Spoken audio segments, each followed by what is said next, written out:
Na pele, dadas as suas devidas proporções, eu sinto na pele no balcão. Né?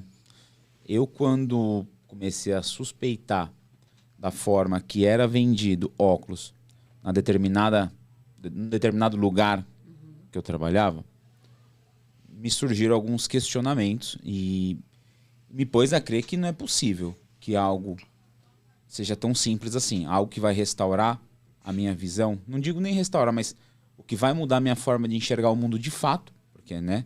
Às vezes o mundo para uma pessoa é um borrão.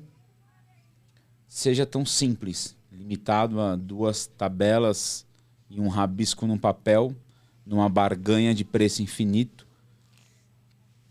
Isso me gerou algumas pulgas atrás da orelha. E aí foi onde eu entrei no Senac e fui. E aí você começa a ver que, olha, é um show de horror, como disse o professor Sergei. O que é feito, o que está sendo feito no balcão por essas pessoas que não têm a menor noção e fazem isso sem responsabilidade e empatia. E que, olha, eu vou te falar, como que você enxerga isso? Isso é São Paulo, pelo tamanho, isso você sente lá no seu estado, isso é geral, porque, olha, é preocupante, porque se a gente começa a pensar que tende a aumentar o número da população que usará óculos, só que já dizia o El Chan, né? Pau que nasce torto nunca se endireita. Se começar a crescer dessa forma, é preocupante, né? Porque cada vez eles estão mais inescrupulosos, né? Sim. A picaretagem, ela tomou devidas proporções que passou da imoralidade, né? É algo que é tratado de uma forma tão que eu não sei nem te dizer, né? Tem dono de ótica que nem dono de ótica, provavelmente tinha que ser chamado de bicheiro, né?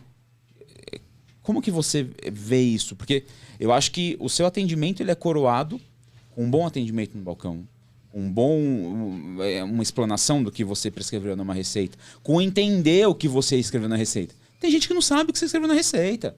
Se você colocar lá no campo de observação e não colocar por extenso, não sabe o que é abreviação. Assim, que é uma tríade.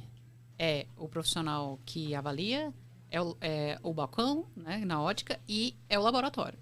Ou seja, o meu trabalho depende do trabalho de mais 2 pessoas. A qualidade, o resultado do meu trabalho depende ainda tem o paciente, né, que é a outra variável, porque ainda tem o psicológico do paciente. Sim. Mas assim, como que eu vejo isso hoje?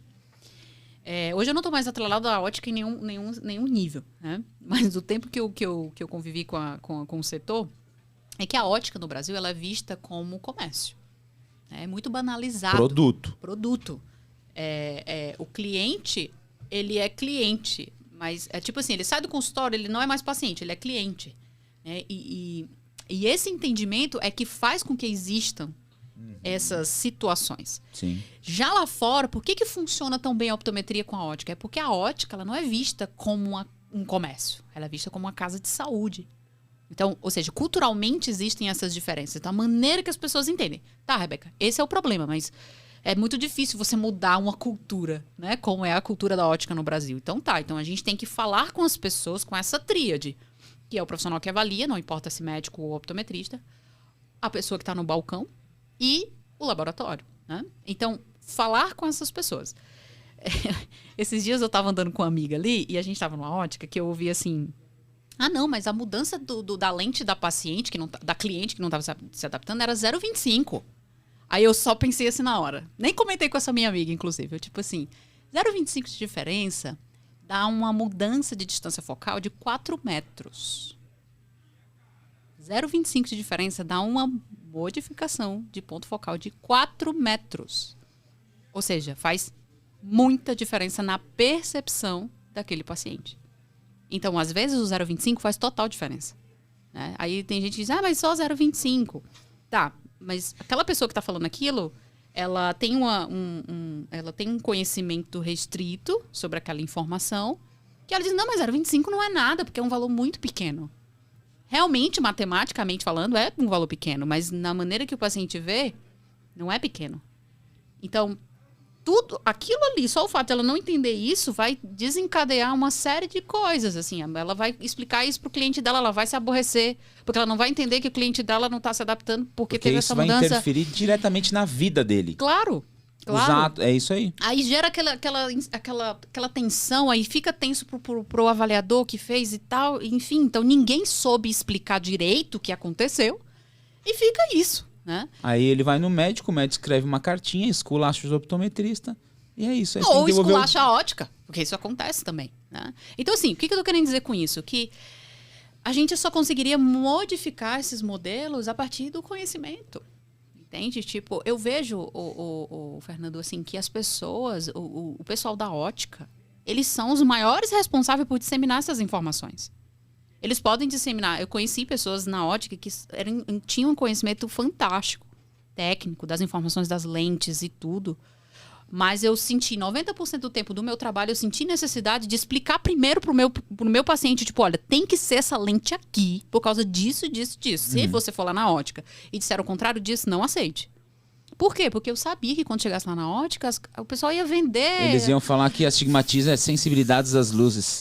Falar coisas aleatórias, porque eles ouviram isso, não tem nenhum conhecimento. Tá? Mas, infelizmente, dentro dos próprios cursos de ótica, se dissemina essas informações. Porque é como se fosse, tipo... Produto. Né? Não importa, o que importa é que eu consiga vender a lente mais cara. Não importa se eles vão se adaptar ou não, não quero saber. Tem garantia de erro médico e adaptação. Exatamente. Entende? Então, assim...